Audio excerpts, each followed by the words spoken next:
Hello students, welcome once again to Tridivesh Educare.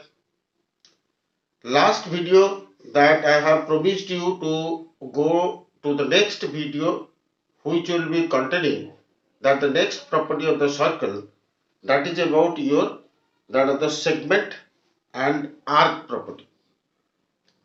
So in case of the segment and arc property, before going to that topic, that now first of all we will know that actually what a segment is and what is an arc.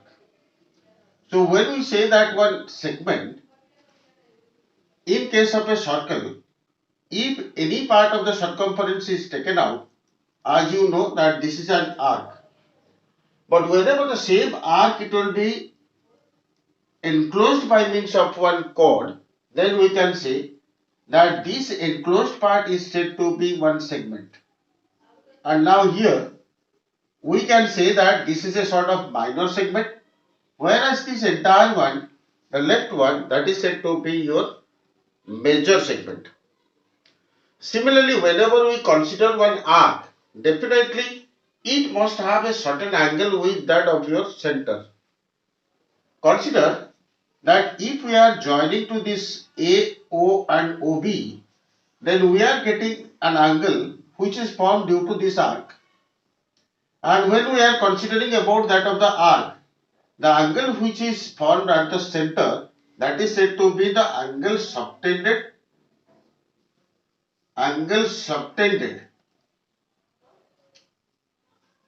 due to arc at center, or simply in short we can say that subtended angle, or we can also say that degree measure of the arc. So these are some of the terms that you must have come across that while you were reading about this topic or this particularly circle. The same meaning, all these terms they are having the same meaning. Similarly, whenever we are joining any point on the circumference, consider that this C, angle ACB, which is because of that of the arc AB on that circumference, this angle is said to be the angle inscribed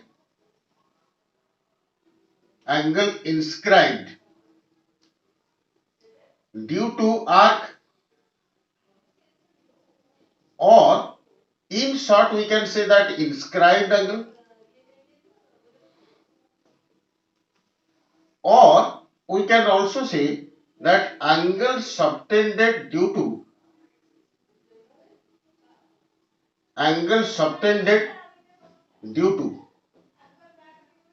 arc AB on circumference.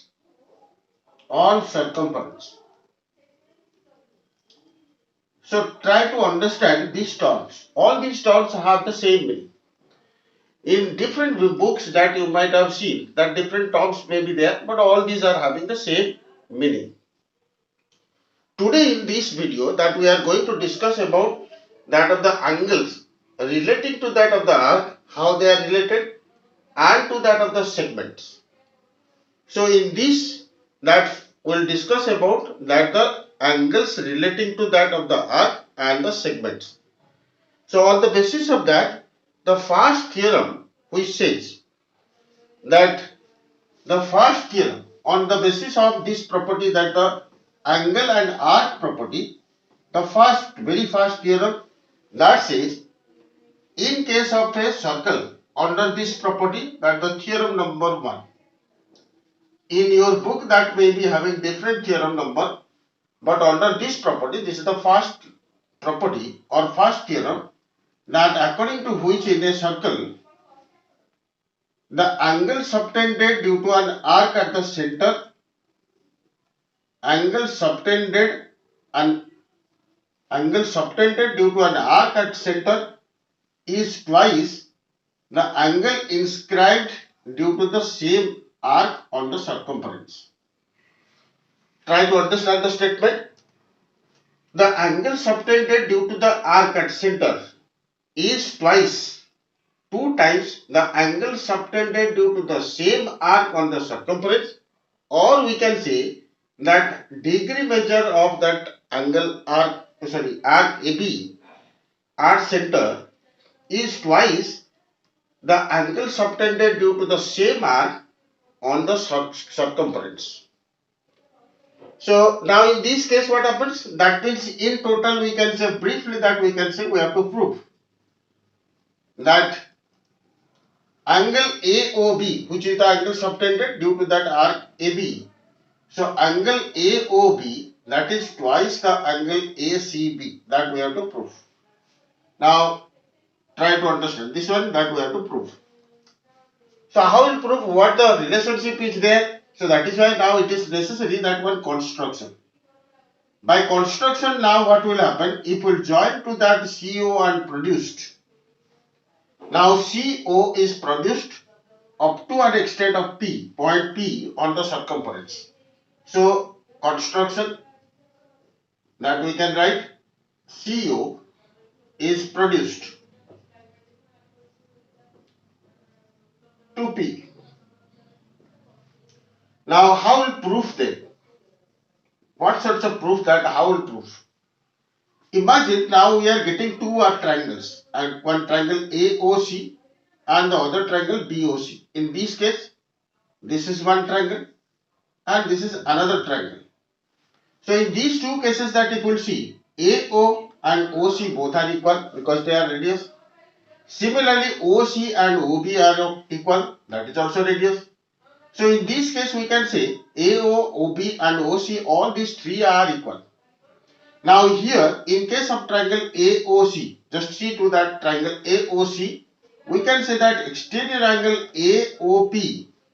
So in triangle AOC, exterior angle AOP, that is equal to interior opposite angle, that angle ACO plus angle CAO. This is the exterior angle and these two are your interior opposite angles. So now according to that of the exterior angle property, that exterior angle is equal to interior sum of this interior opposite angles, so ACO plus CO. But these two angles are equal because these two radius are equal. So therefore this is one isosceles triangle. So that means now in this place we can say AOP, that is equal to twice of angle ACO, as angle ACO is equal to angle CAO. Why? What is the reason? The angles opposite to equal sides are equal. So that means now we have got this is twice of this angle. Similarly in triangle BOC,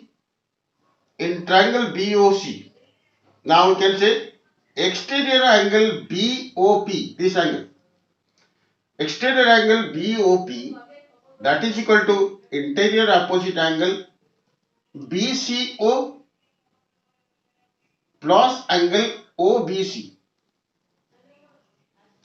So this is the exterior angle and these two are your interior opposite angles. So therefore now we can say that this equal to sum of these two, or we can say that BOP, that is equal to twice of angle BCO. Now in first equation we have got this one, that AOP is equal to twice of ACO. Here we have got BOP is equal to twice of BCO in equation 2. So if we will add these two, equation 1 and 2, then what will be getting?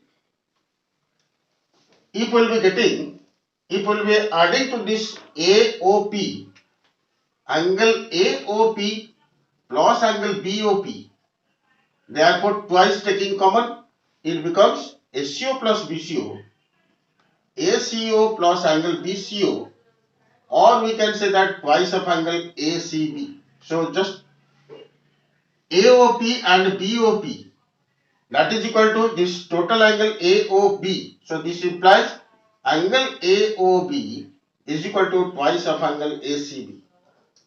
So what we have learned from this, that the angle which is subtended at the center due to an arc must be twice of this angle. That means if this angle will be equal to 60 degree, then definitely this angle will be 120 degree, or If this angle is equal to 150 degree, then this angle is equal to 75 degree. So try to understand this one.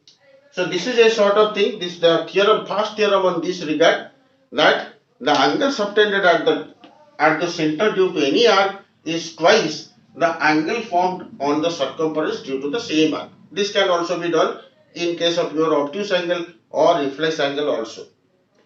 Now, basing on this theorem, the next theorem that it will see, consider that here we have taken the minor arc and the other part is major arc.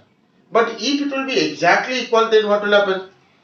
So the next theorem that will see that in case of a circle, the angle inscribed due to the semicircle, basing on this concept, now we can say that theorem number 2 on these contents, that in case of a circle, that if we are taking a semicircle, consider that this is a semicircle, means this is your diameter. So here we can say that whichever the angle that will be formed here due to the semicircle, that will be every time that will be a right angle. So try to understand. If we will apply the first theorem here, now here we can say that the angle subtended due to the semicircle at the center is twice the angle inscribed due to the same semicircle or that arc. So on the basis of that, now we can say that angle ACB. Now using that theorem number 1, here we can say that ACB, angle ACB, that is equal to 90 degree, that we have to prove. Means in case of a semicircle, the angle which will be inscribed due to the semicircle on the circumference, that will be every time 90 degree, or this is right angle. So this means this is very simple, just like the previous one, as we have already known that this angle AOB, this is equal to 180 degree. So when we are proving that angle AOB, because this is the diameter, so that is why angle AOB is equal to 180 degree, because this is a straight line. So as you know that the angle formed due to the means straight line, that will be equal to 180 degrees. So because AB is the diameter. So therefore, now putting that theorem number 1 here, we can say that angle ACB, that will be equal to half the angle of AOB, or that is equal to half into 180 degree, or that is equal to 90 degree. So every time remember that in case of a semicircle, the angle inscribed on the circumference, that is equal to 90 degree. This is your theorem number 2 on the basis of this property, that arc and angle property. Now the third theorem here, that is the angle inscribed due to the arcs, or the angle inscribed due to the arc, theorem number 3. How many angles that can be formed on an arc or inscribed or subtended due to an arc on the circumference, all these angles will be equal. Now consider that AB is that arc, C, D and E are those points, and according to this theorem, the statement of the theorem, how many angles that will be subtended on the circumference due to the same arc. This arc, on this arc, these are the 2 points of the arc. On these 2 points, you can mark the angle, those which are formed. All these angles that will be equal, that we have to prove. So according to this theorem number 3, angles subtended due to an arc on the circumference are equal. So this means that we have to prove that angle ACB is equal to angle ADB is equal to angle AEB. Simply by applying that theorem number 1, what we have already read. Now consider that O is the center of this circle, entire circle. If we will join now this AO and BO, AO and OB, then we are getting the angle subtended at the center. due to that arc. So this means that when we are proving this one, so we can now say that angle AOB is equal to twice of angle ACB, because we have already applied this theorem number 1, the statement of the theorem number 1 that can be applied. This is the inscribed angle due to this arc, or the angle subtended at the circumference, and this is the angle subtended at the center. So that is why now we can say that this angle is twice this angle. Similarly, now on the same arc, this angle that is also formed. So that means now we can say that angle AOB, that is also equal to twice of angle ADB. In the same manner, the region is same. And similarly, here also we can say that angle AOB, that is equal to twice of angle AEB. So since SCB, twice of ACB equal to this one, twice of ADB and twice of AEB also equal to the same angle. So therefore, comparing these three equations, now we will be getting that twice of angle ACB is equal to twice of angle ADB is equal to twice of angle AEB. Or we can say, simply by cancelling out, we can say that angle ACB is equal to angle ADB is equal to angle AEB. So that means if there will be a common arc that forms the same angle on the circumference, just apply to this concept in case of your that of the second theorem. This is the third theorem. Now we will apply this second theorem. This one. What it will be?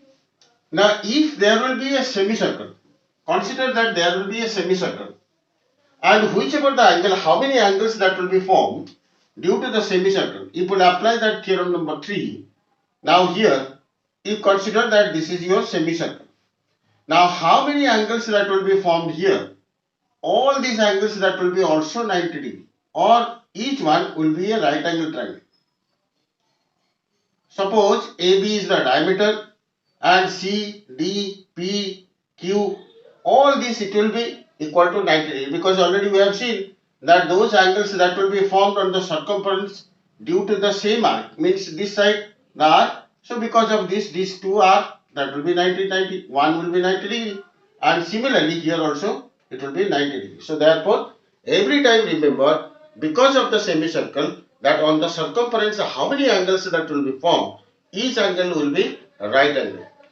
This is your theorem number 3 we have seen, and the application of that of the theorem number 3. On this regard, now we'll proceed little bit more in case of your that of the cyclic quadrilateral, which is based directly or indirectly on this angle property also. First of all, what is a cyclic quadrilateral? Whenever we see that any sorts of quadrilateral whose vertices that lie on the circumference of a circle, consider that this is a circle, and if the vertices of this quadrilateral that lies on that of the circumference of a circle, then in this case we can say that this is a sort of cyclic quadrilateral. Cyclic quadrilateral. So that means we can say that those quadrilaterals whose vertices that will lie on that of the circumference of a circle, they are said to be the cyclic quadrilaterals. Now in this case what happens? And in such cases we can say that A, B, C and D, all these four points are considered to be, concyclic in nature. These are concyclic. Try to remember this term, concyclic. That means whenever all those points that will be lying on that of the circumference, that is said to be concyclic, and the quadrilateral thus formed, that is said to be cyclic quadrilateral. So now here theorem number 4, which is based on this cyclic quadrilateral property, theorem number 4, which is also based on that of the previous theorem. Now theorem number 4, on this regard, it states that the opposite angles of a cyclic quadrilateral, opposite angles of a cyclic quadrilateral is supplementary.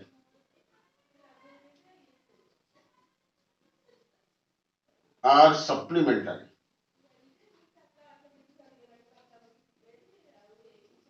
So what does it mean? It means that in case of a cyclic quadrilateral, consider that this is a sort of cyclic quadrilateral, any sorts of cyclic quadrilateral. Now ABCD is a cyclic quadrilateral. Here we have to prove, according to the statement, we have to prove that angle A plus C, that is equal to 180 degree, and angle B plus D, that is also equal to 180 degree, that we have to prove. These two are supplementary. So how do we prove this one? Now consider in the same manner. For example, suppose this is your, that of the center of the circle. Now if we will join this center, consider that I have joined this one AO and OC. So by construction we can take that one. Construction that AO and OC are joined. So that what we will get? Now we are getting here, this is one arc, because A and C are the points on the circumference making that arc ABC. Now in this case we will be getting, in case of ABC arc, this is the angle subtended at the center and this is angle subtended on the circumference. So therefore, now in this case we can say, while we are proving, at that time we can say, now here angle AOC is equal to twice of angle ADC, as by applying that of the previous theorem. Angle subtended at the center due to an arc is twice the angle subtended due to the same arc on the circumference. So similarly, if we go to the other side, now consider that ADC arc in this bigger arc, that major arc. So now the central angle is this one, angle AOC, this is the reflex angle AOC, and so therefore for this ADC arc, we can now say that reflex angle AOC, that is equal to twice of angle ABC, because just imagine that in this is the major arc where these two are the points of that of the arc. So that is why now this is the angle subtended due to the arc on the circumference. So twice of angle ABC. Now if we will add these two, consider that if we will add these two equations, so AOC plus reflex angle, this angle plus the reflex angle, that is equal to 360 degree. So that means equation 1 plus 2, that what we will be getting? Twice of angle ADC plus angle ABC, taking twice common, this becomes 360 degree, because the sum of these two, that is 360 degree.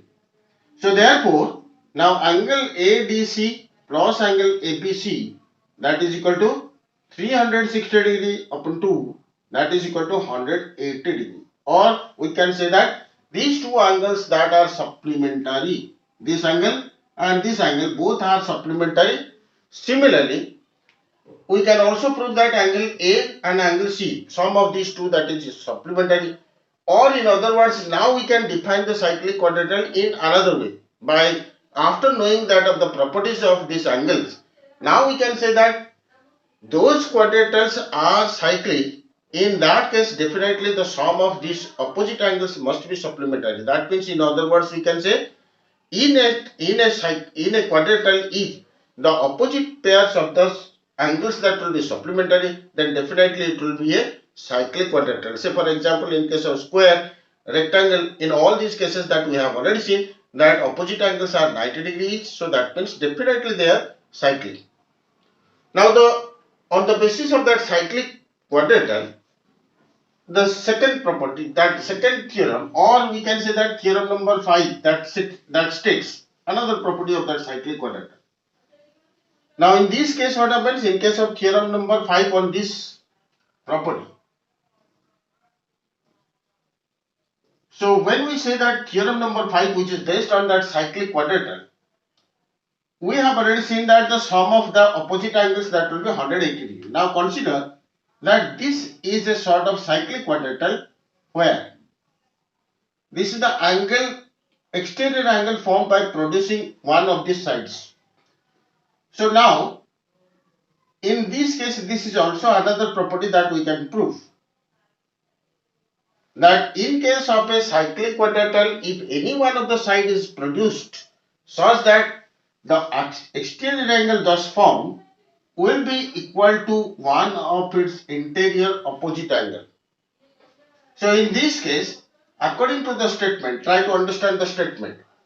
In case of a cyclic quadrilateral, any one of the side when it will be produced, the exterior angle thus formed is equal to that one of its interior opposite angle. So this means that we have to, according to the statement, we have to prove that angle PCD, the exterior angle PCD is equal to angle BAD, interior angle BAD.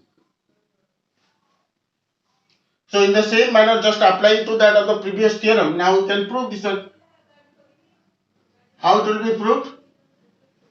Now consider that this angle PCD plus angle BCD, these two are collinear.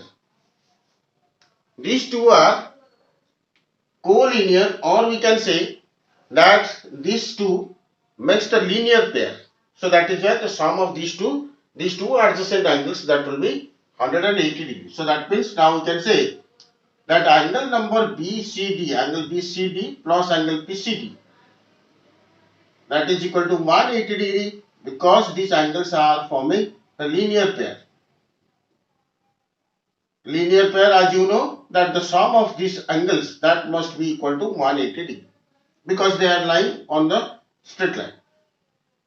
At the same time, just before this, in theorem number 4 that we have seen, the sum of the opposite angles in case of a cyclic quadrilateral is also 180 degree.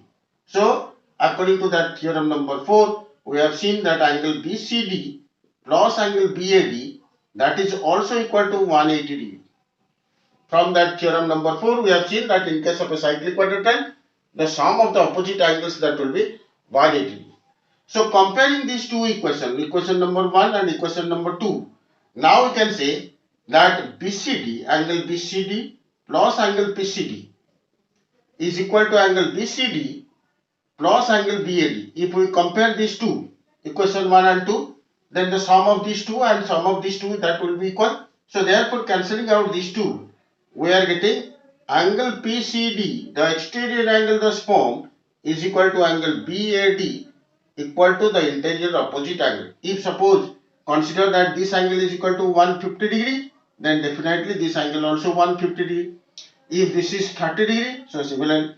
Or if we produce this arc and such that if this angle is equal to 60 degree, then definitely this angle will be 60 degree. So that is why now these are those theorems, those which are related to particularly to that of your arcs, segments and the angles concerned with that of the arcs. Hope that you must have enjoyed this video, and I expect that you should give your comments, like the video and share this one, and at the same time please motivate the others to subscribe my channel. Thank you very much.